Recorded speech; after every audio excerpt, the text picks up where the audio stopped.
Hey, Mike from the Fulcrum here.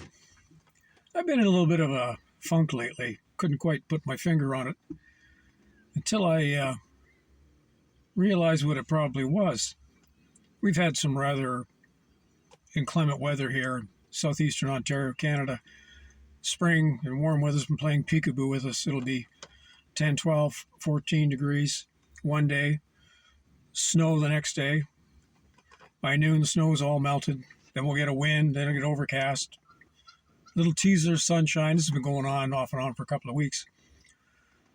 So I found myself sitting around my place quite a bit, maybe overdoing a little bit on YouTube and other forms of social media. And I was trying to put a finger on why I was this bit of a downward spiral with things. I've always had a little bit of seasonal adjustment disorder during the winter months, but pretty much found that supplementing with vitamin D3 cured most of that and keeping active, getting all the sunshine you can. But anyway, I finally figured it out. As you've probably been aware, YouTube and some of the other social media platforms have been changing their algorithm, increasingly using AI to pinpoint what seems to catch your eye. But the problem being is that, say, if you watch one video, say, for example, you're watching the news and there's something going on about the Straits of Hormuz. So you click on that, you watch that, but then everything else that comes up on your feed for that profile is all related to what's going on in the Gulf. Maybe you only wanted to see one or two of those things. You didn't want to see every single thing that was going on, all the bombs, all the missiles, and all the mayhem involved with it. Same thing goes with anything else.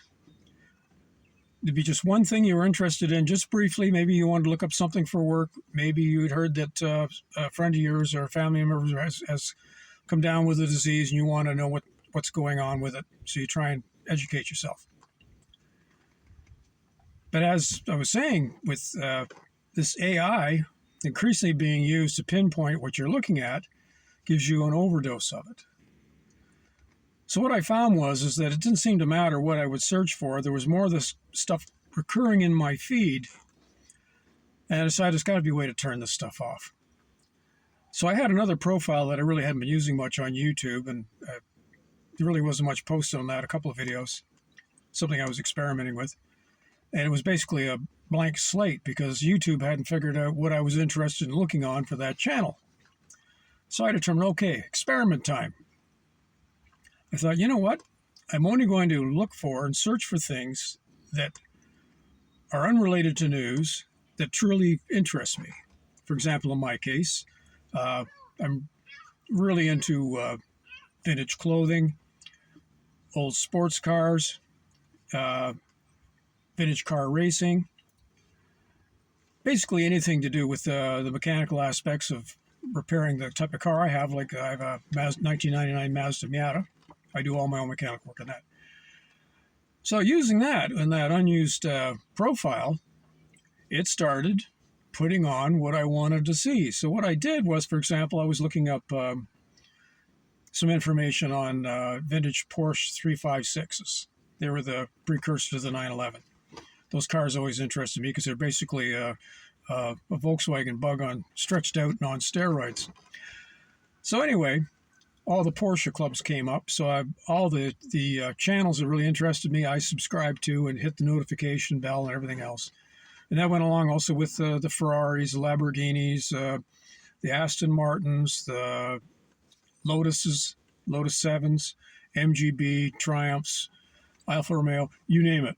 Any of those old cars that interested me came up on my feed. So now, when I go to that feed, about 99% of what comes up is all about old sports cars, restoring old sports cars, rallies, anything related at all to the mechanical aspects of fixing, restoring, and racing old sports cars comes up. And I'm loving it. But that 1 or 2% that does come up is almost like YouTube has figured out, okay, well, he has this other channel and he kind of looks at this stuff. And it'll drop a feed of something in there that I really don't want to click on, so I don't. And that's the key. You start up an old profile that you've had and you haven't used much, or you start a new profile on YouTube, and you search for things that you really are truly interested in that don't cause you any grief. And you do not, I repeat, do not click on any of that clickbait shit that comes up that's going to ruin your day. So this has been working brilliantly for me. So I've added a few other topics to this profile that I have that are kind of related to things I'm interested in, say cross-country skiing, Wim Hof, and Qigong, and all that kind of thing that I do on a regular basis for my health. Because I have Lyme disease, and in order to keep ahead of that, I have to keep my immune system as strong as I can. So anyway, that's what's coming up on my feed. So as I'm going to suggest that you do the same thing.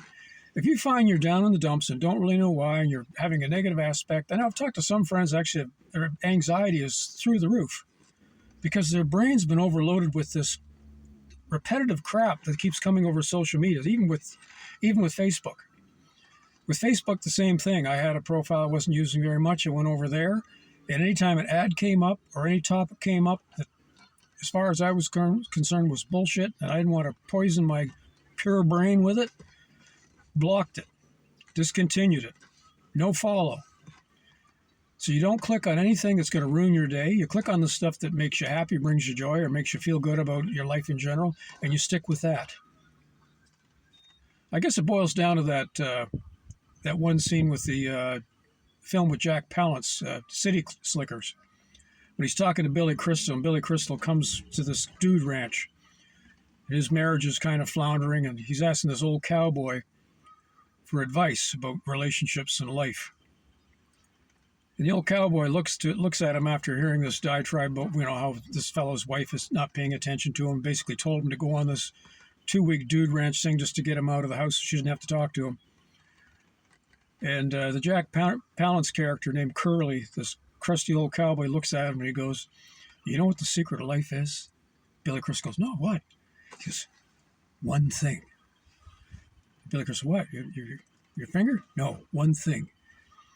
You find that one thing that's important, and nothing else means shit." Great advice. So anyway, give what I've said a try. Leave comments. In the comments, I try and answer everyone who posts up a comment in my comment file, how you've run into the same thing. Give it a try and report back on how it works for you. Anyway, as always, breathe deep, think clearly, enjoy each day, and remember, don't click the clickbait. You'll be a happier person.